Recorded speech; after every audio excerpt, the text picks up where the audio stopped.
What if I told you that you've never actually been sick a day in your life? That fever your kid had last month, that runny nose that's been going on forever, that cough that keeps waking up at 2 in the morning.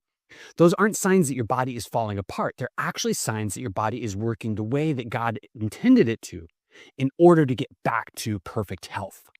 In the next 10 minutes or so, we're going to completely flip the script on how you think about sickness. So we think symptoms are something to be battered down and washed away.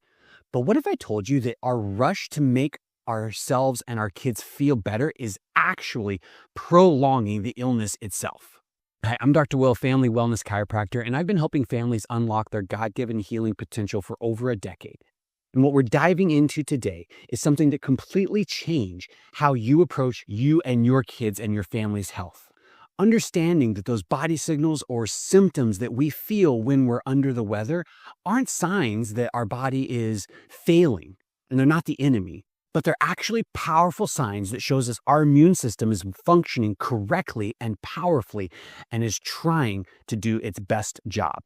Now, this isn't just about prolonging suffering. It's actually about working with the body, not against it, in order to produce a healthier outcome and get better faster. Now, before we get too far, how do you make a tissue dance? You put a little boogie in it. So one of the first and most persistent, shockingly so, because there's a ton of research behind this now, and even the guidelines are different than they used to be. One of the most surprising things that parents get wrong about sickness is fever. So many people have been taught that fevers are dangerous and they need to be suppressed and knocked down immediately, but that couldn't be further from the truth. Here's what's fascinating. The fever isn't actually part of the problem. It's actually part of the body's solution. Your body increases its temperature for a specific reason. Think of it as your immune system's furnace and the fire alarm. It's deliberately cranking up the heat so that it creates an environment where bacteria and viruses cannot thrive and survive. A 2021 study showed that increasing the body's temperature reduced the rate at which bacteria and viruses multiplied and reproduced by up to 90%, so significantly slowing them down. And another study shows that the fever actually increases the body's immune response and activates its immune cells so that it fights those bacteria and viruses more effectively. So instead of immediately reaching for over-the-counter medications or fever reducers and fighting against the body's best response to those invaders, focus more on keeping yourself or your kids comfortable and well hydrated. A fever under 102 or 3 in kids over 3 months of age generally doesn't require any interventions. In fact, the standard recommendation for most of the leading children's hospitals in America today states that we really only need to seek medical attention when, and I quote, infants under 3 months with a fever of 100.4 degrees Fahrenheit or higher, and that is a scary thing if you've ever been there. A child with a fever of up to 105. Some hospitals still say 103. Several of them are now saying 104. And I even found a couple children's hospitals that said up to 105 is perfectly safe so long as you're watching their other symptoms.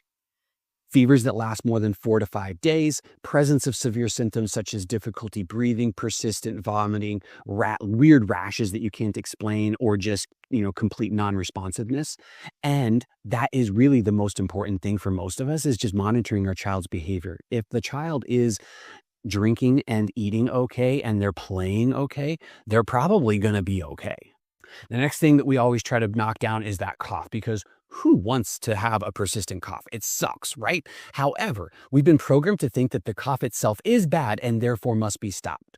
Like, we see commercials that advertise a 12-hour cough relief, and we think of that as like the best thing since sliced bread, which really, if you understand what we're about to say, is turning off your body's immune system for 12 hours straight. Think about it that way. Here's what's fascinating. The cough is literally your body's cleanup crew. When your airways contain mucus and irritants and bacteria and viruses, all this gross stuff that our body's trying to get rid of, what do you think the smartest response of the body is actually going to be? It's get rid of it as fast as possible. And so the cough expels that. So think of it like this.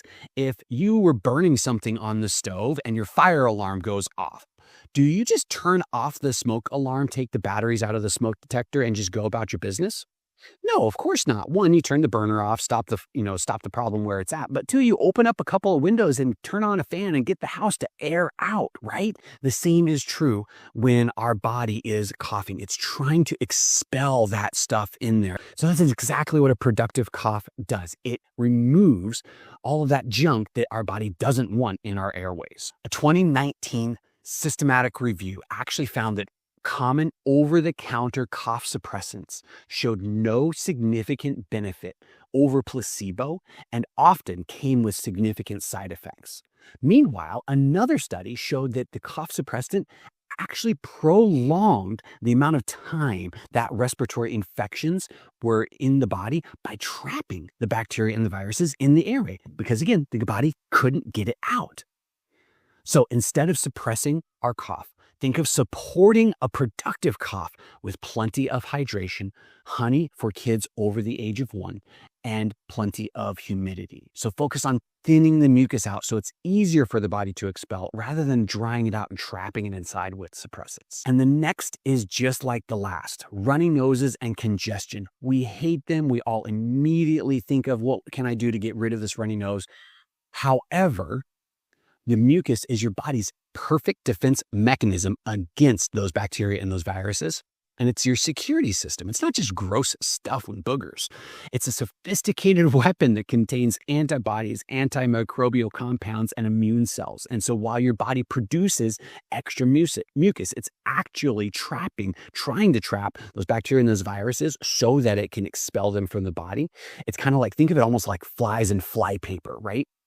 Preventing them from getting into the rest of your cells, and then it flushes them out with that cough or that sneeze. And so what are those cool things that we just talked about, antibodies and glycoproteins and immune cells? Well, they're actually specific molecules and proteins that bind to those bacteria and those viruses, and they shut them down, they disable them, and they prevent them from infecting you. In fact, this is so important that several studies, one recently out of the University of North Carolina, found that suppressing our mucus production actually increased our susceptibility or the likelihood of someone developing a secondary infection from the same problem. So rather than drying up mucus completely, focus on thinning it out with good hydration, plenty of high humidity and steam, maybe a saline rinse if that's your jam. And all of these allow your body to do its job more effectively. So now that we understand that these symptoms are, even though they are miserable, are actually a really good thing for us, let's focus on how we can help the body be more effective in its response. So with fever, focus on hydration with water, herbal teas, and electrolyte drinks, especially when it's starting to get really high. Focus on using cool but not cold compresses. In our family, we use just a washcloth and we run it under some cold water in the sink. And that really helps just provide a little bit of comfort when that fever is going through its high spikes. Also consider some elderberry syrup or some other immune boosting supplements that have been shown to reduce the duration of colds and fevers. And most importantly, hydration is most important. And monitor concerning signs. Watch for non-responsiveness. Watch for difficulty breathing. Pay less attention to the severity or the how high the temperature is, and more on how is that individual responding and are they able to manage. 2, focus on a productive cough. For kids over the age of 1, you can actually use a little bit of honey in a light herbal tea. That usually, 1, helps calm that throat down, and 2, honey has been shown to help fight off or help the body fight off infection. Making sure that we're working on humidity and steam is another great way to break up some of that crud. 3, when we're sleeping in particular, piling a couple of extra pillows to get up off the bed just a little bit so that we can more effectively drain, and rather than it getting stuck in the back of our throat. And again, 4, just like the first, we want to make sure that we're staying nice and hydrated. Do you see a common theme with this? And then lastly, we want to focus on healthy mucus production. And so you can try, if you'd like, some saline rinses and sprays. My wife loves to do it. I hate to do it. Your choice if you want to try it out. 2, again, working with working with steam and humidity, actually consider putting some good essential oils into a steam bath. Now, obviously, read the disclaimers and take a look and see which one of these are actually kid safe. There's plenty of lists that you can find online.